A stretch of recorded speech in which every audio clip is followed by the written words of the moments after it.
Strange things are afoot at the Circle K.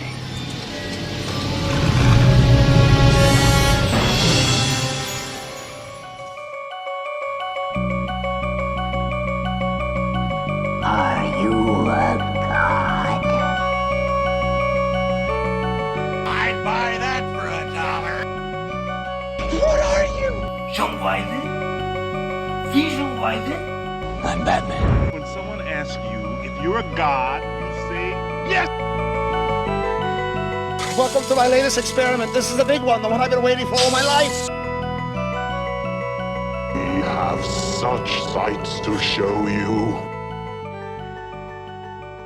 And we're back. No, not back. I mean, we're here. We're ready to do another episode of Bill and Claire's Excellent Adventures. So, today we're gonna do Big. So, Bill, and I'll use that as my one for this episode. Good. I'm glad you understand that it's per episode. Please talk about what we're going to be explaining in a sec. All right. So today we're going to watch Big, which is another Tom Hanks movie. So last week we watched Joe Dante's The Burbs, starring Tom Hanks, which I think you had a lot of fun with. Did you enjoy that movie? Yeah. Yeah. Technically yesterday. And well, okay, yeah, but that's behind the scenes. They don't need to know that. But while we were talking about it, I realized how few Tom Hanks movies you had watched. And I think Tom Hanks is his career in the 80s, 90s, in the 2000s, up until the present. I think he's continued to do amazing stuff. And so the more that you can get to kind of see some of the things that Tom Hanks has done over his very, very good career, I think the better you'll kind of understand about some of the stuff that's out there. Plus, Tom Hanks is great. Like, I think he's wonderful. And I'm particularly interested in sort of what you think about this movie, because I think that you're just the right age for it. I think you're maybe 2 years younger than Tom Hanks' younger self is in the movie Big. So you're like right in his peer group. And I'll be very, very curious to see what you think of him living a grown-up life as a corporate executive in the 1980s.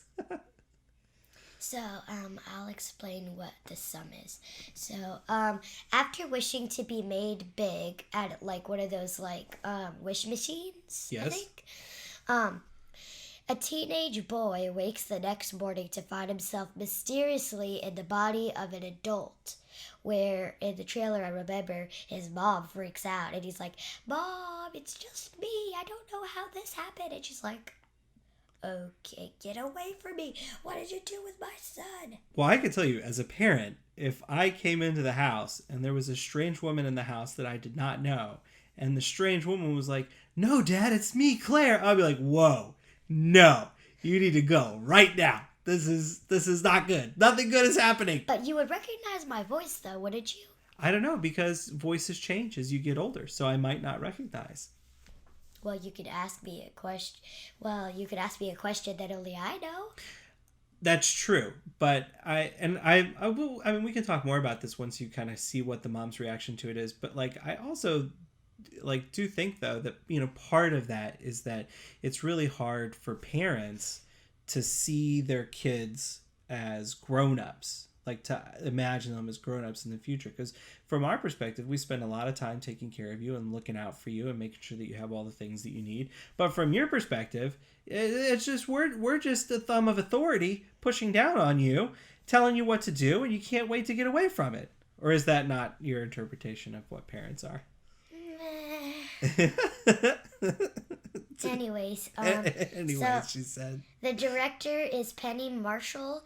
The writers are Gary Ross, or Gary, and Annie Spielberg, or Spielberg.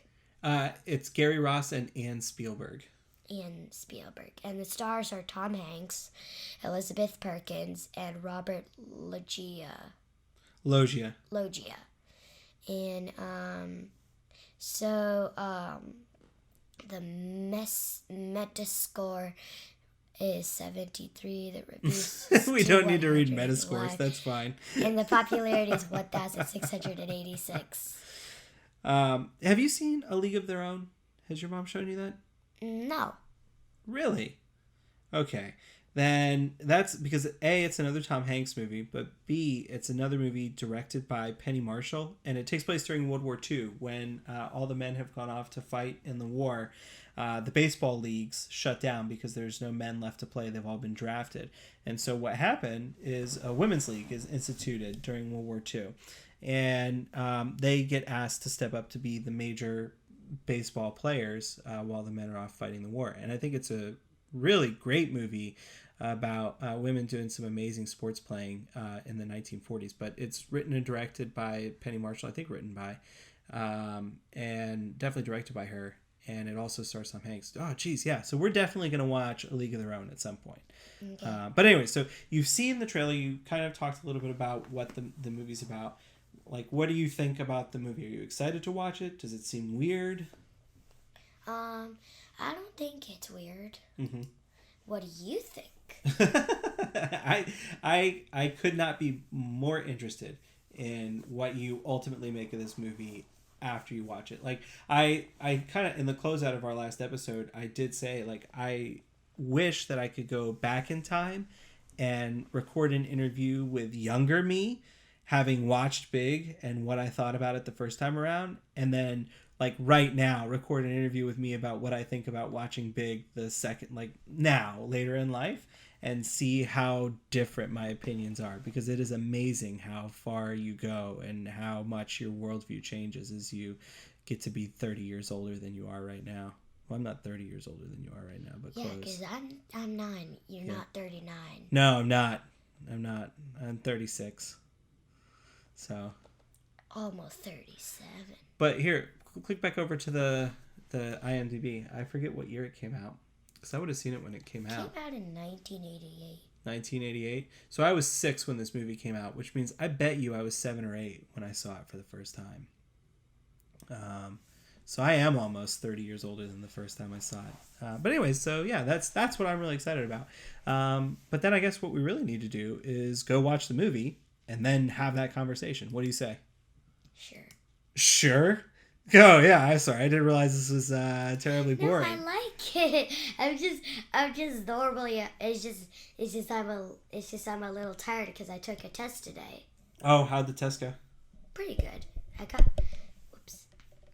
got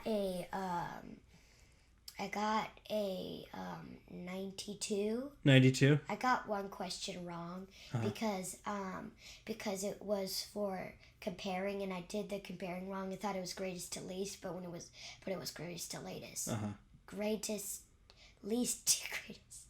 I said greased to latest. Yeah, attention to detail. That is an issue both on tests and in recall. All right, well, good. I did the whole thing right with the numbers and everything. It's just I did it backwards. I do that sometimes. I made a mistake at work like that today where I did something backwards and I had to undo it. It's very frustrating when that happens. Yeah. So let's close out of this, watch the movie, and come back. All right, sounds good. Bye, peeps. See you on the other side. Yes? I don't get it. What exactly don't you get? It turns from a building into a robot, right? Precisely. Well, what's fun about that? Well, if you had read your industry breakdown, you would see that our success in the action figure area has climbed from 27% to 45% in the last 2 years. There, that might help.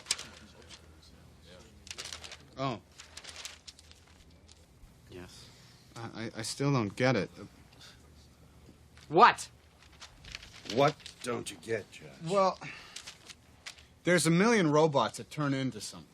And this is a building that turned into a robot. So what's fun about playing with a building? That's not any fun. This is a skyscraper.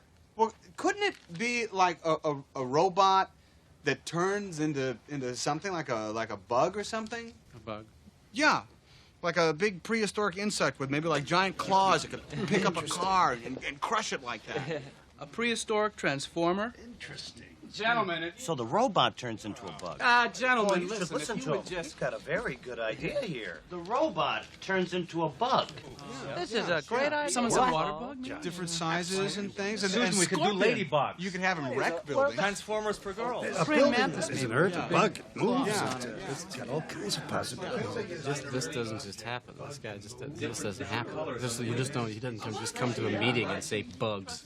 Ants and stuff. And Well done, Josh. Well done.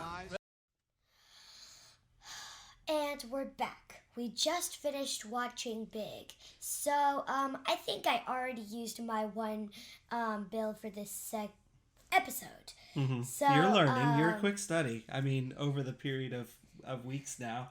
So, Daddy, what did you think? I love Big. You know, I grew up, and Big was a movie that I had seen at around your age, maybe a little bit younger. And I remember liking it then, and I kind of have always thought of it as a very good movie, but like watching it again today was the first time that I'd seen it in 7 or 8 years, maybe. Probably since you've been born, the first time that I've seen it. So that means 9 years. Yeah. 9.5 years. But like, I love the movie. It's every bit as great as I remember it being when I was a kid, and maybe better. So that's what I think about it. But I would like to know, what did you think about the movie? I thought it was pretty awesome. But before I get too into that, I just want to let you know, I know that we say this every episode, but if you are doing this episode out of order and this is your first episode you're watching. Yeah, sure. Always break down the rules for the listener. Like I'm doing. Right.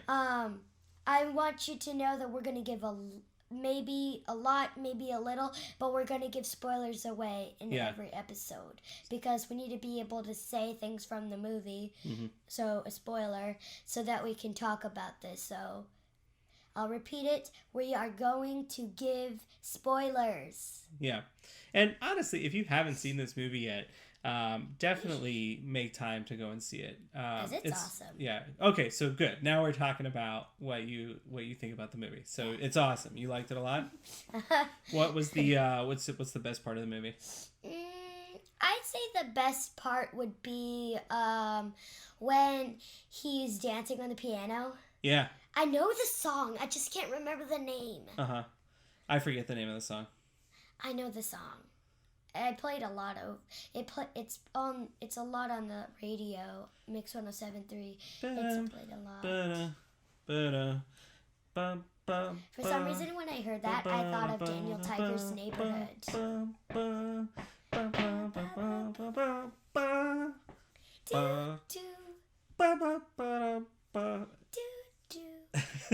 I don't remember how it goes from there. And then they go, chopsticks, chopsticks.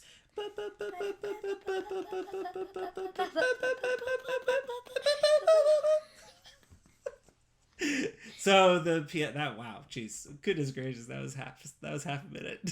30 seconds of that. That's fine. Everybody enjoyed it. I had fun. You had fun. It's all about having fun. Which, like, I think, bet that the actors had a lot of fun. How could they not? Yeah, that's literally what I was gonna say. I Also, think that they must have had a real. great time like doing those it. walking pianos that you can step on, those are real. I saw those in one of those in one of the YouTube videos. You're always saying, "Stop." Mommy's always saying, "Only watch what I tell you to." Yeah, there are rules for YouTube.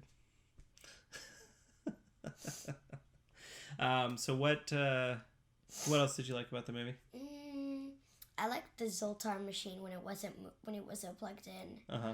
And also, why did you like it when it wasn't? Like, what did you like about it? I like magic. Okay. I sort of like magic because I watch a lot of like princess shows, and that has a lot of magic in it. I watch a lot of princess like superhero shows, like Little Rock, that sort of thing. Are princess shows the only shows that have magic that you watch? No, it's just I can't think of. It's just I watch more movies than I. Oh, what's the Disney cartoon about the Disney she's a princess now, but her mom married a king and she became a princess. It's animated. Sophia the First? Yeah, Sophia the First. That's a princess cartoon with magic in it. Yeah, it's just I don't watch a lot of like movies without princesses that are magic, and also I wouldn't count the Little Mermaid, the new one, as a princess magic because she's not a real princess. What? How? Her daddy's king of the ocean. I don't know if you know this or not, but the ocean is bigger than all the landmass. I know that. So I'm just saying he's a big deal. It's like 95% of the earth. Yeah, or something like that. So I'm just saying her dad is king of 95% of the earth. She's the best princess of all of them then. Honestly, I want to be king of the world. No, queen of the galaxy. I want to be the sun. That reminds me, I did audition for the sun in the musical. What was the audition piece like for the sun in the musical? It goes, I'm the sun, the center of the system. I'm number one, so everybody listen. I wait for all my planets to pass.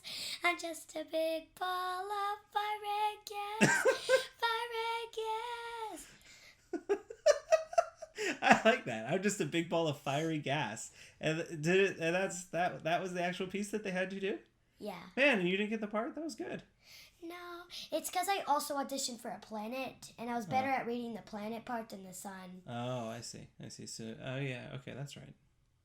Also because I said Mrs. Moon instead of Mr. Moon on accident. And yes, it did turn out to be a Mrs. Moon, but honestly, I thought that I felt comfortable with doing Mrs., and I got a lot of words jumbled up because I didn't think that they were right. Ah. So you rewrote the script that you auditioned with to suit what you wanted it. All right. Sort of. I only changed a couple words. The brashness of youth, Claire, is what that is. My goodness. But then did you do the lines, the actual lines, when you did the role for the planet? Yeah. And you got that part? Mm-hmm. Have you learned a lesson there? Yes. Yeah. Well, I actually tried out for the moon, but they had us try out for both. I see. So all the auditioners were jumbled together, and we all sung the planet, and we all sung the sun, and we all sung the moon. So I auditioned for the moon, but I sung the sun too. Got you. I'm still laughing on the inside, and I'm a big fiery ball of gas, and then that it doubles back. Fiery ball of gas. It's that's fire. Great. Whatever. I'm just a big ball of fire and gas. Yeah, It's not I'm just a big ball of fiery gas. Right. And Claire, if you want to know what it's like to be a grown-up, that's it in a nutshell. I'm just a big ball of fiery gas, okay? You know this script was created by adults, right? Oh, man. I dad joked myself to death just now. It's pretty funny, though. All right, so yeah. What else? What did you like? So I think what I really like to talk about for a little bit is like, what did you make of Josh's experience as an adult? Which one is Josh? He's Tom Hanks, the kid that gets big, right? His name's Josh, isn't it? Yeah, I think so. Yeah, because his friend's name's Billy. Ugh, yeah. I hate Billies in movies. It's so rare, but so confusing. All right, but so what did you think of his experience as a grown-up?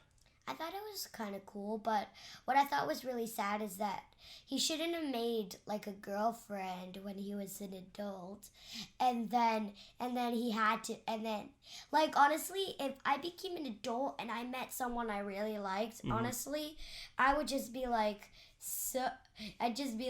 well, I'm sorry you don't get this amazing experience. I have a job and I'm a kid. And I get everything. I even get money. And I don't even have to do chores for it. Well, technically I do because a job is a chore. But I like my job. But I don't like chores. Yeah. Honestly, I would really want to be a toy person like he was. Uh-huh. You think you'd be good at that job? I think I'd be better than him because he was 13. I'm 9. Oh, so you're more attached to being a kid and toys than he is because he's already started to grow out of that? Yeah, he's already. I bet that he was going through puberty. Oh, you think so? Because he said that he was because normally 13 is when you're in the 6th or 7th or 8th grade of middle school, and that's normally when you start puberty. Yeah. So he's probably starting it. And then that'll make him not like toys. No, it's just once you finish with the puberty, then once you're finished, you're super close to 25 when you turn into a real adult. That's your description of puberty? How long does puberty last? I don't know. Because I mean, if it starts at 12 or 13, right, and it goes until you're 25, that's like 12 years. I did not say that. I said it's close to 25. All right, well, you're being very aggressive. It's close to 25 before you're a real adult. Like, at what point are you an adult? Like, what makes you an adult? Mommy said that your brain thinks like an adult once you're 25. Oh, wow. And that's what you think, thinking like an adult is what makes you an adult? You are an adult, therefore you are an adult? I don't know. What do you think is different about being an adult than being a kid? Well, when you're a kid, you don't really have to follow by certain rules. Like and what? When you're an adult, if you act a weird way, you're going to be teased and stuff. When you're a kid, you're just a kid. You don't know a whole bunch of rules. And like, honestly, if I were a kid and I was turned into a grown-up, I would have played with that. I would, honestly, when he went through that toy store, I would have played. And if Jaden Walker, one of my best friends, was with me, and he was turned into an adult too, and for some reason we did it together. I don't know why. But anyways, I would do Shallow with him, and for some reason I feel like, so in my vision he would be having his guitar, and then we'd be playing the piano while singing Shallow, the part we're doing for the talent show this year. That's very specific. Yes. Okay. Why? Why shouldn't it be? I thought we were supposed to be specific about our thoughts on this show. Well, you're correct. Recording. So, okay. I don't know. I guess it's, I think what I think about a lot when I watch this movie is how different it looks as a grown-up to me than it did as a kid. Like you asked, the first time he gets to New York City, right? And he goes to that sleazy St. James Hotel. Well, it's so scary. And the first night that he's there, he cries. And you said, why is he crying? And I'm curious, like, what made you confused as to why he might be crying there? Well, honestly, if I was turned into an adult and I had to leave my family because they didn't believe that I was the real me, honestly, I don't think I'll ever change. I won't let my voice change, and I won't let me. You won't let your voice change, and you won't let you? Like, you think puberty hits, and then you decide, well, I used to talk like this, but now I'm going to talk like this. Because it's better. No, I just don't want to go through that because, honestly, I think that once you go through puberty, it changes your voice and the way you act, and all that's left to change is your brain. And then once you're 25, your brain is like, oh, I've got all this knowledge. I can't be a kid anymore. I have too much knowledge. I need to burst it out into something new. And then that's what I think is what turns you into an adult. I see. Do you think it's bad to go through that? Like, are you scared of that happening because you think that you'll lose something, or is that an exciting thing to have happen, to gain all that knowledge and go to do different things? Honestly, I think that once I gain all that knowledge, like, I won't act like I'll use more of like what I feel like that, because a lot of people are smart. I've seen this a lot in movies where this person is really smart, and then and then they see a whole bunch of a group of kids being taunted and mean to, and being mean to by a larger group of bullies because they're smart. Honestly, I wouldn't want, if if I was wait, I forgot my track of where I was going with this. So, but you were saying that I would be excited to be smart, but then you were saying that there's a problem with being smart? I don't totally understand I'm that. saying that now when you're a kid, there isn't a lot of people who isn't going to taunt you for that. And once you're an adult, some people change and it's like, I don't want to be smart. I want to be liked. I want people to feel like I'm like them. Mm-hmm. And you don't think that's something that kids do too? I think more adults do that than kids because they're worried about someone they really like not liking them back because they're like this. Mm-hmm. Yeah. I mean, yeah. That's a hard thing to kind of go through. You're shaking your head yes, but it seems like a very serious yes head shake. It's a more serious head shake. One of the things that you said while we were talking in the movie, you said, so they're in the scene is they're in a meeting. It's the first time that Josh is in the boardroom as the new creative vice president at this toy company, and one of the other vice presidents is giving a presentation talking about robot that transforms into a building, and Josh kind of raises his hand and says, I don't get it, after the end of this like very like razzle dazzle like marketing pitch about how they're going to make so much money selling this particular robot toy, and everybody's impressed except for Josh, who is a toy or is a kid and really looks at the toy and says, no, this toy's not fun, I don't get it. And the guy giving the presentation gets mad at Josh for saying he doesn't get it and asking him questions. And at the end of that scene, you asked, wouldn't someone be happy that their idea was created into a bigger idea? Or shouldn't they be happy that your team is succeeding because you did this? And I was kind of curious if you could talk a little bit about what you thought about that. Or I'm waiting for you to finish your sentence. Okay. I know you looked again. You had such a serious expression. It's 7:55 at night. It's basically your bedtime. So maybe I'm misreading a near bedtime expression as a serious expression. But no. So I'm curious. Like, what did you think about that exchange? What seemed off to you? Like, what do you think that guy was upset about? Well, they said that that a lot of other toy stores and toy companies, had made Transformers, but they hadn't. And honestly, he was the first one to come up with the Transformer idea. So, honestly, I like... The guy giving the presentation came up with this idea, right? So, I think that taking a little idea and turning it into... and making that little... So, I'm thinking of it as like a bomb and like an explosion. Your little idea is like a grenade.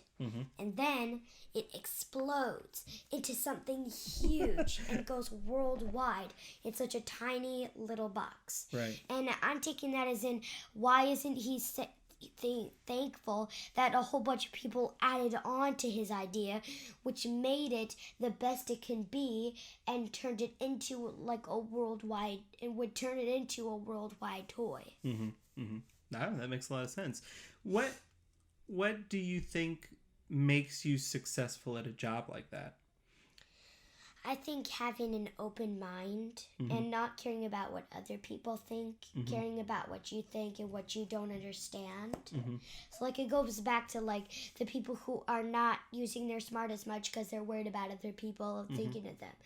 I don't give anything for someone who says I'm not good enough because I'm smart. I am better than them because I'm smart. And if they just don't get that, then they are way below the level that I am on. Even if they get better grades than me, they're way worse because they think that other people is better than them, than themselves. And I'm not thinking of it as a good way. Like, you don't, like, you put other people before your own needs. No, I'm thinking you put other people's thinking before yours and thinking about what they feel before you think about your true self Okay. and how you feel about all this. So the more you build up other people, the better things are around you in general because you're building them up. Yeah, sort of. Mm-hmm. That's kind of like karma, because we were talking about karma the other day, weren't we? Mm-hmm. How did we talk about karma? They said in one of the scenes they had seen them digging, and they were taught like. Which movie was this? I think it was the last one, The Burbs. Oh, it was The Burbs. And then they saw him throwing away a body, and they were like, yeah. "That is bad karma." Right. Okay. I think it's interesting. That's okay. I think it's interesting, sort of your take on that scene.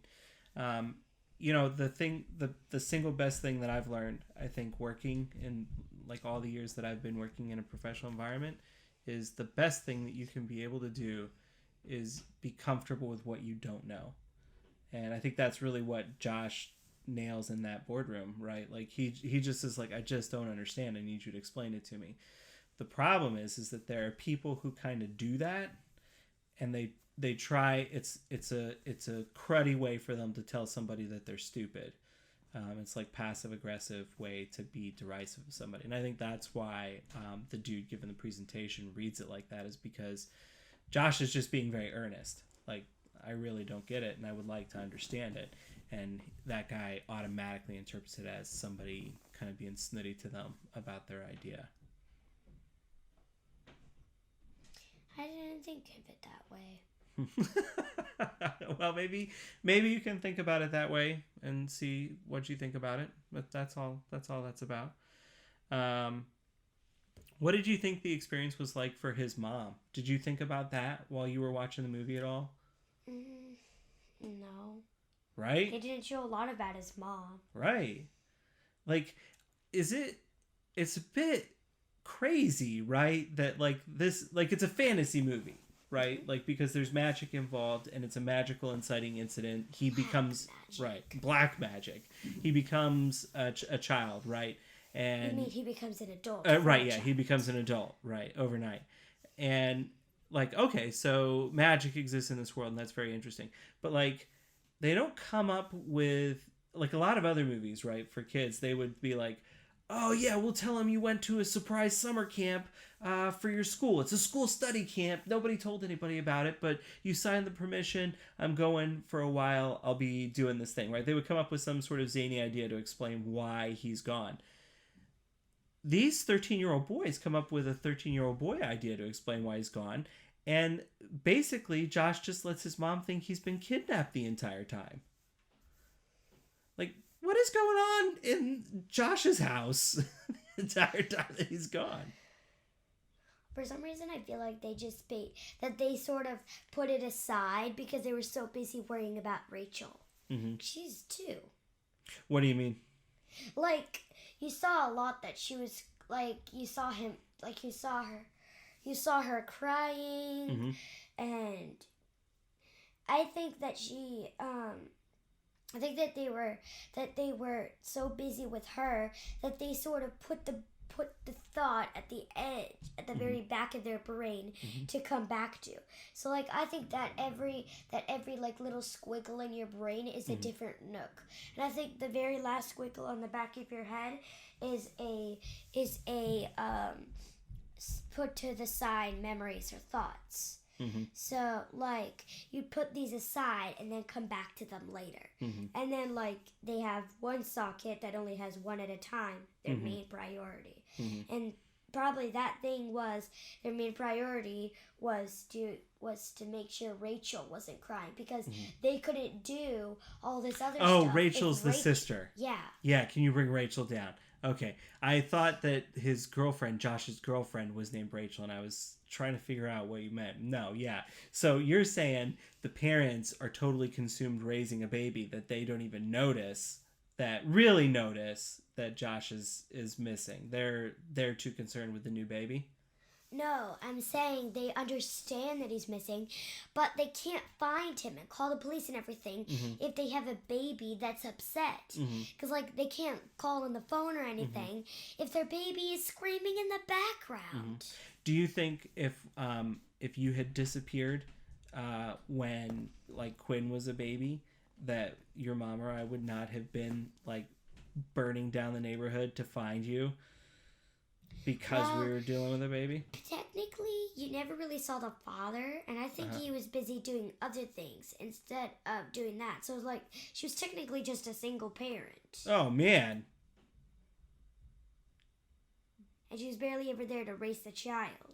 So, like, she couldn't do all these other things because her main focus was on the baby. Right, and she's no one doing it else all. could do all of that other things. Right. So, but with you guys, one of you guys could main priority be finding me, and then the other could be raising Quinn. So you don't see me as the dad who's constantly gone and doesn't raise his family and make mom basically a single mom? No.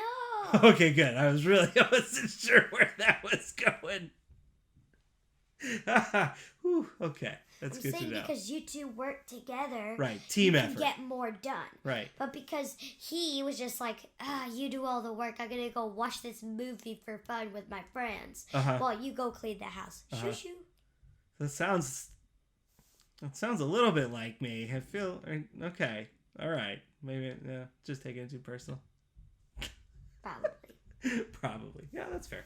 And then she's like, we have a child missing and I have to raise this. You get your butt back here and find this child now, or I will burn down that movie theater until you come down. So, speaking of guys who make bad choices, do you think that Josh did a bad thing, like that he made a bad choice by going ahead and being a boyfriend to the girl that he meets at work? Well, yeah, because he shouldn't have done all that stuff, because now what is going to happen to it? Like, he can't just be like, all right, I'm just a parent again, you guys can just take all my stuff and everything. Right. It's like, I thought it was honestly, if you were going to have to be adult for a while, I would stay low. Not try to make a big deal of yourself. And he went all out in making a big deal of himself. Right, because he got all that stuff and he brought it in his house and da-da-da-da. So, I would if I was turning into an adult and I would plan on turning back, I wouldn't try to make a big deal of myself and then be like, oh, wait, okay, I just leaving this all behind and going somewhere else. See ya. Right. How do you think that she feels at the end of the movie? I think that she's like, Right. He was the perfect guy for me, and he turns out to be a kid. Do you think that upsets her, or do you think at the end of the movie that she's happy for the experience she had while she had it? Honestly, if I was her, I would be, I would go up to him and be like, honestly, why would you do this to me? Why would you be my girlfriend when you knew that you wouldn't be me? Right. That you wouldn't be my girlfriend for that long. Right. Like, why? Yeah. If you were gonna go back, why didn't you stay low? Why didn't you... Not like... When you say by low, you mean like make a footprint in other people's lives. Like, be present and take on responsibilities. Because, like, he works at that company. He owns that house. He rents it or something. Apartment, yeah. He gets all that stuff. He's got a relationship with her. Like, yeah, he really is kind of all over the map. But do you think that you would make a better choice in that moment? Like, or do you find it relatable that, like, I mean, he kind of went and acted like a kid, right? So is that kind of a difference between being a kid and a grown-up, that you're more aware of how your choices impact other people? It's kind of like, right? It's kind of like that. That's what you were saying before, right? Yeah. Yeah. Is it a happy movie or a sad movie? I think both. Towards the end, it's kind of sad. And then towards the beginning, it's a mixture of sad, angry, and, well, upsetting, and happy. So, like, you see him, he's having fun. Oh, no. This is like, I'm upset about this. How is this machine working without it plugged in? And then I feel sad for him. when he wakes up in the morning and it really is true. It's not like, oh, it's just kidding. It's just a stupid game. Are you, at the end of the movie, are you happy with what happens with the characters? Do you think he makes the right choice to go home? Yeah, but honestly, I would have, if I wanted to stay with him, if I was her, Yeah. I would have made it so that she had come before he had made the wish, and then then he would be like, and then they would both, and then she would run in and say, we want to be small again. Here's a question. Do you think that Josh's friend Billy, so she comes out of, Josh leaves the meeting, he gets in the cab and he goes, she comes out of the building, sees Billy and says, where's he going? And the movie cuts to Tom Hanks at the park for the Zoltar machine before Billy answers. Do you think that Billy answers straight away, or do you think that Billy delays so that Josh has more time to get to the Zoltar machine? What do you mean? So, like, Billy at that moment could immediately say, yeah, he went to the park, go make your case. You know, if he chooses you, he chooses you. If he chooses me, he chooses me. Or do you think that he was like, well, I don't know if I'm going to tell you, because every second that he drew it out was a second closer that Josh got to the Zoltar machine? Do you think that he withheld information so that he could guarantee Josh would get there before he was interrupted? Yeah, because, honestly, I kind of It's okay if you don't. I'm just curious what you make of that moment. Yeah. If I was him, I would be like, well, I don't know. Go check his desk or something. Leave me alone. Yeah, not my problem. Not my problem. He's missing. But isn't that how your choice is impacting other people? Yeah. Yeah. Honestly, I feel like he was feeling more about himself than others, and be like, I really want him back. So just go do something else that keeps you occupied, so that he has enough time to turn himself back into a kid, and then he can. Well, and even if he does do it on purpose, Billy has every reason to, because he's at home. He knows how upset his family must be. He's having really sad conversations with his friend's mom, who thinks he's been abducted, through the window at night before he goes to bed. Like, I think Billy has every reason to engineer everything he can, and is being a good friend. Before he went, because remember when she was picking up Rachel, it was the night that when she was picking up Rachel and he was asleep, it was the night of that carnival. Yeah, I know. No, I know. And you said that he was abducted through the window before he went to bed that night. No. I meant that he was abducted, and then also Billy has been having conversations through the window with Josh's mom. Oh. Yeah. Well, I think that we've talked quite a bit. Do you have anything else that you would like to say about this movie? I have a wish. Yeah, what would be your wish at this? That's a good question too. Why didn't I think of that? What would be your wish at the Zoltar machine? I would wish for. All right, give me a second, okay? Okay. 1 second. Not what I meant. Dad joke number 2. All right. What would be your wish? World peace. Oh, come on. Give me a break. I don't buy that for a second. That's lies tell me the real answer, not what you want to tell whoever's listening to this. World peace. Nah, I don't believe you. But the more wars there are, the less money people can make, because all these jobs are being taken, because all these jobs are being let loose, and they can't just give you all this money, because your pay limit is gonna go down, because not a lot of people are making money, because all these people are going to wars. So my real wish is for world peace, so that I can get money. Tight. Because you can't get money if there's also a war going on, because they're using all these people money to keep the war going, so that we don't have to surrender and they just like bomb our place or something.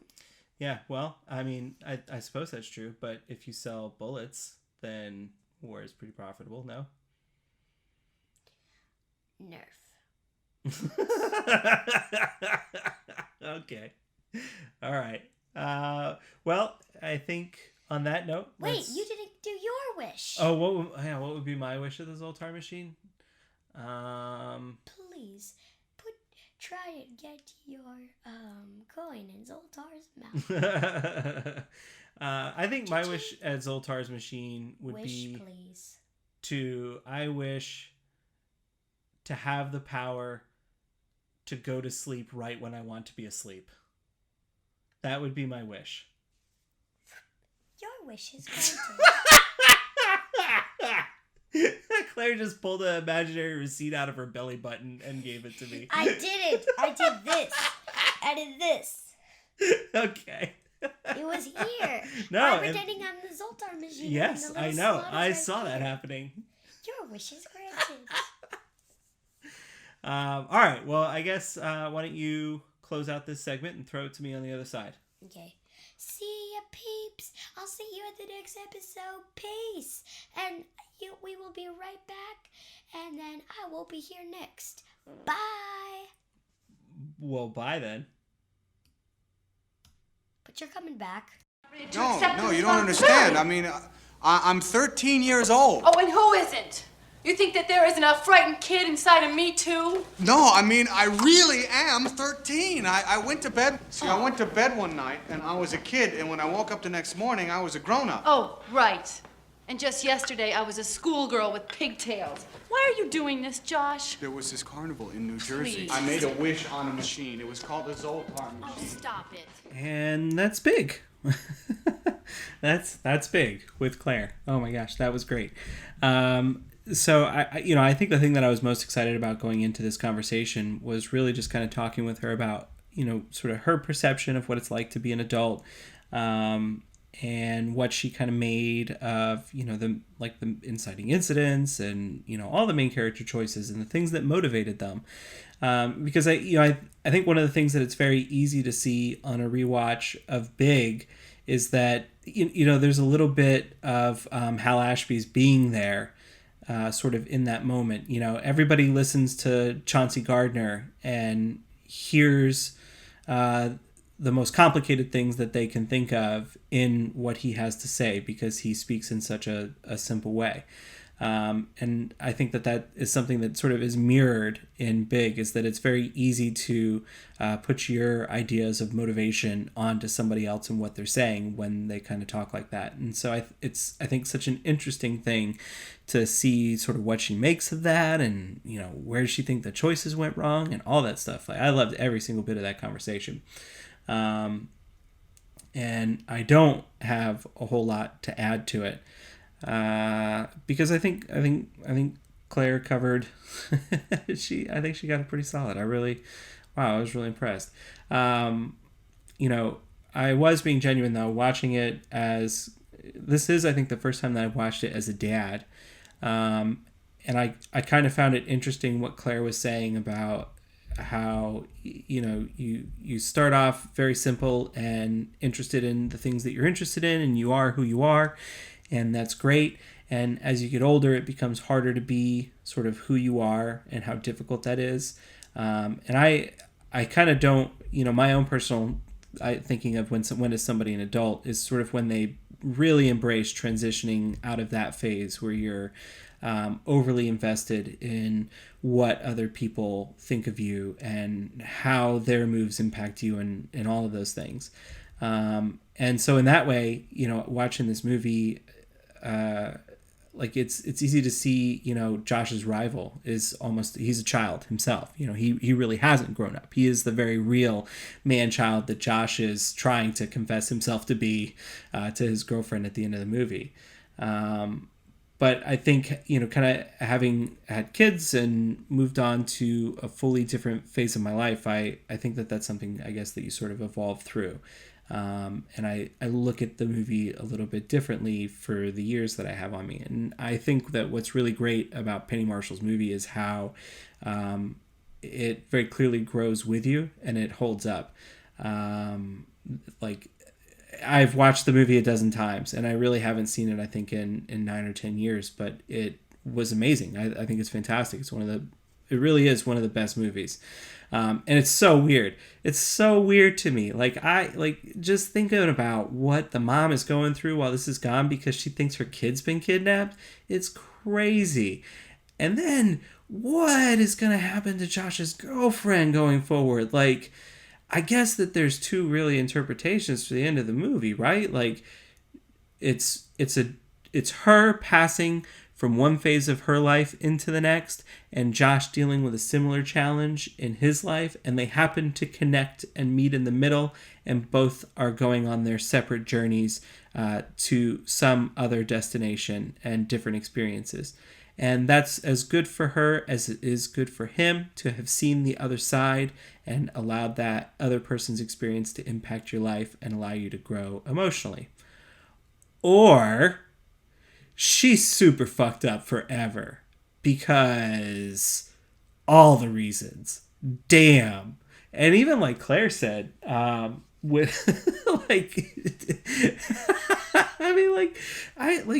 you were the man of my dreams, but you're a 13-year-old boy. Like, that would break you. You would just be broken forever. I don't know how you would be repaired from that.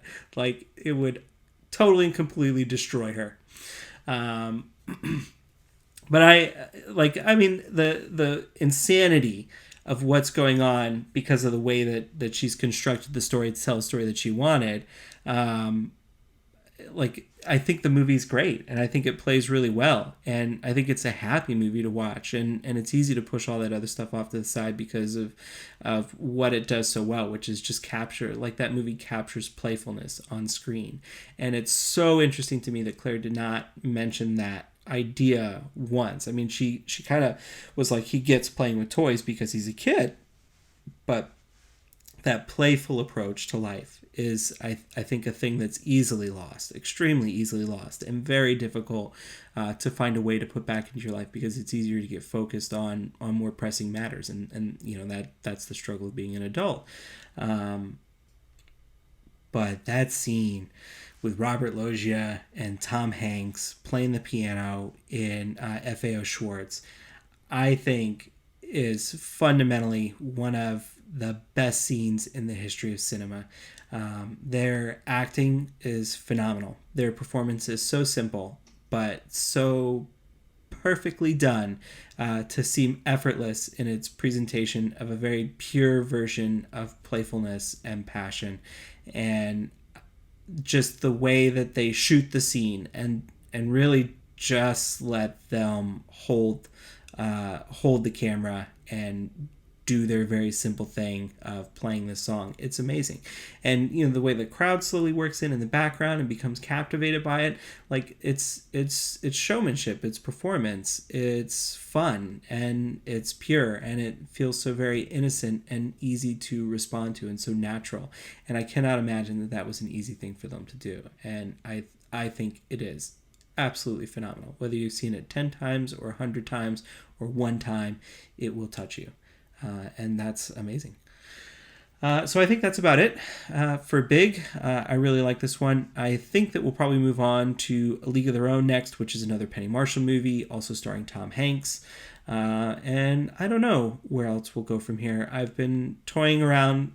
I told my wife the other day, I thought maybe our next sort of double feature would be Titanic followed by The Abyss. And she was skeptical that would be a good idea. So I don't know. Let me know if you guys have any ideas for directions that we should go. But I think our next episode will be League of Their Own. So if you haven't already, you can follow Bill and Claire's Excellent Adventures on Twitter. Follow us at BACEA Podcast.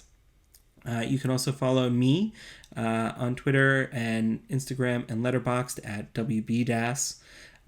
If you have not already done so, we would very much appreciate it if you would subscribe and leave a 5-star rating on iTunes. That's going to help us grow our audience, and it is exactly the kind of support that only listeners like you are capable of providing. We love you so dearly for it.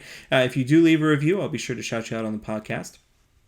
And in closing, as always, Bill and Claire's Excellent Ventures is an In the Mouth of Darkness production. You can follow that podcast at ItModcast on Twitter, Instagram, and are they on Letterboxd? Are we on Letterboxd? I don't think so. I'm not sure.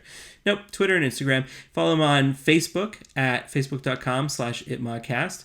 And you can follow the other dorks, Brad Gullickson at MouthDork on all social medias, Lisa Gullickson at Sidewalk Siren, and at Baked Dork on Twitter.